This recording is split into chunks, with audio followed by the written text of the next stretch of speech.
The Ghana Union of Traders Association is accusing the government of attempts to remove the benchmark value reduction of 50% on some selected items. It says any scrapping of the policy will escalate prices of goods on the market. A statement signed by its president, Dr. Joseph Obin, warns that the 50% reduction on the benchmark values is the last straw of hope that retail businesses are holding on in the wake of the outbreak of COVID-19.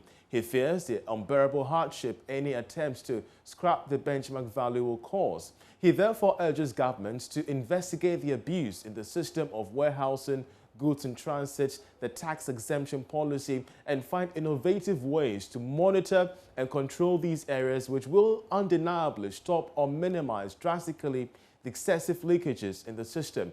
We'll connect with Dr. Obin shortly, but first let's hear from the Commissioner General of the GRA, Reverend Amishada Owusu-Amwa, who recently confirmed hints for a review. We have shared it with some various stakeholders as far as decision makers are concerned. And I must say that it is being reviewed, and at the right time, whatever comes out will be shared. We have looked at both the some of the products that are impacted. We have also looked at some of the goods that where we have excise taxes on them, that if you look at the excise tax we have on them, that talking about the imported ones as well as compared to the locally manufactured ones. And then you look at the benchmark that comes after the thing has been imported, and then its effects compared to the manufactured one, when you take some of the products like the tobacco and other things like that. So it is something that we have discussed, and we have looked at some of the details, and we have presented, and discussions are ongoing. And I cannot firmly say at what point, but it's something that's being looked at. And I'm sure when the minister is doing his review, he will comment on some of these things in the media review. Thankfully, Dr. Obin joins us via Zoom. Dr. Obin, we're so grateful that you joined us. Your warning of, catastrophic effects on the consumer as well as traders should this benchmark value be reviewed. Why so? Yeah, it is very worrying to the extent that even Council of State just called us recently to discuss on way forward as to why prices are escalating in the market. If you recall, the former Deputy Minister of Finance also brought to the fore of Parliament the fact that prices of goods and services are escalating in this country. These are all coming because we are not in normal times. The effect of the COVID is so is having its heavy toll on the trading community as well as the consuming public. And that's the reason why we are not expecting that at this time, this trying moment where businesses are on the verge of collapse, this good policy that government introduced should be reversed. It is not fair. And considering the unbearable prices that is the consuming public have to contend themselves with, world commodity prices have gone up astronomically high, the freight charges have gone up high. If the intention of government is to get a hands on its revenue collection, then this is not the proper form that it should adopt, because it's not going to succeed anyway.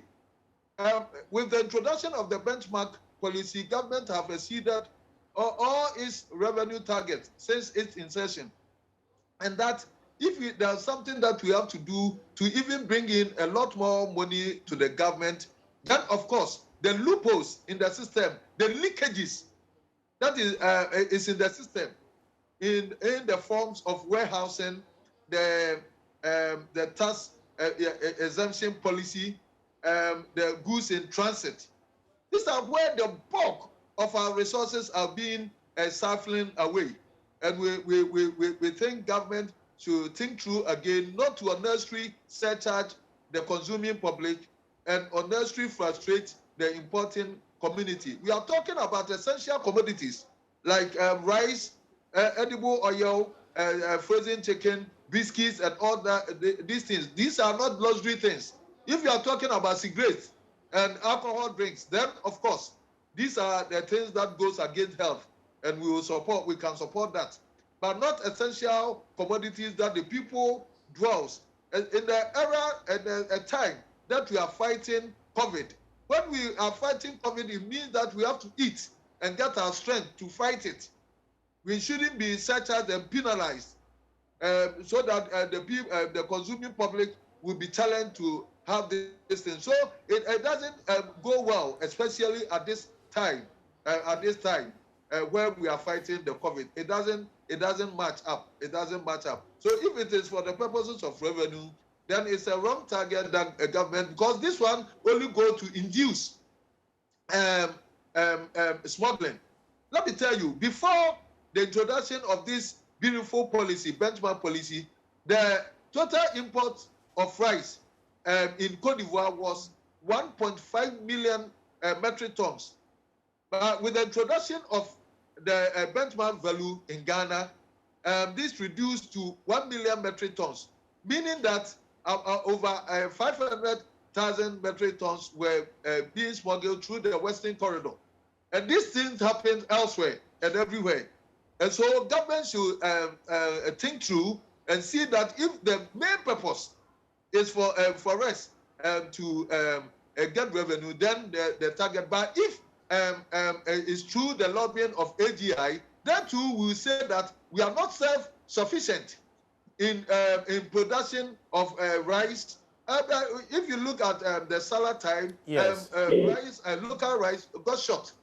Yes, but Dr. Obin, this matter transcends that of the AGI. It cannot be said. Yeah, but this matter transcends that of the AGI, because we've been having the Agric Ministry impress on their own move to restrict the importation of rice to make way for the domestic, manufacturing of the commodity in the country, also regarding specific items. Hence, this review of the benchmark policy we're gathering on selected items, as we did here from the Commissioner General of the GRA. So this is just a question to you. This is a matter of domestication as against the high importation that we're witnessing in our economy as of now. How do we balance, these two drives?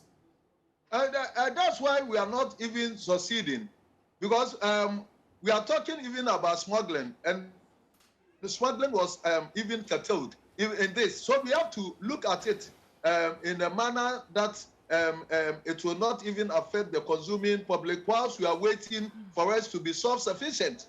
We are talking about sufficiency, and we are not at this stage. So should it be said that until we are self-sufficient in rice production, the people of Ghana should suffer hunger? That's not what we are saying. And in any case, the rice, the local manufacturers are being given a lot of concessions. Much as we are paying duties, much as we are paying the VATs, they are not paying all this. So they are already at an advantage. It's not that they are not even advantaged, and it's not that they are not being protected, and it's not that we are not even paying taxes for these products that they are talking about. We are already paying. The tax for rice is a duty rate for tax is 20%. We understand. We understand. Hello? Yeah, we understand that you will be meeting the finance ministry somewhere today to iron out these issues. What exactly should we be expecting out of this meeting? Oh, today's meeting is not for this reason. I think it's about launching of a product. So, okay. But when we meet there, subsequently, we do know that you will be. Subsequently, we know that you will be ironing out these challenges to government. Definitely. What are you expecting out of this? Yeah, we will make our case, and we think that this strategy may not even help Ghana in its quest to enhance on its revenue collection. What will happen is that it will induce smuggling and unorthodox ways of clearing goods. That has happened in the past and is going to repeat itself. And what measures are we doing to enhance on actual productivity on the areas that we have comparative advantage? That's what matters a lot. It's not that we are trying to do something and that thing is not even working and that the people of Ghana should be surcharged.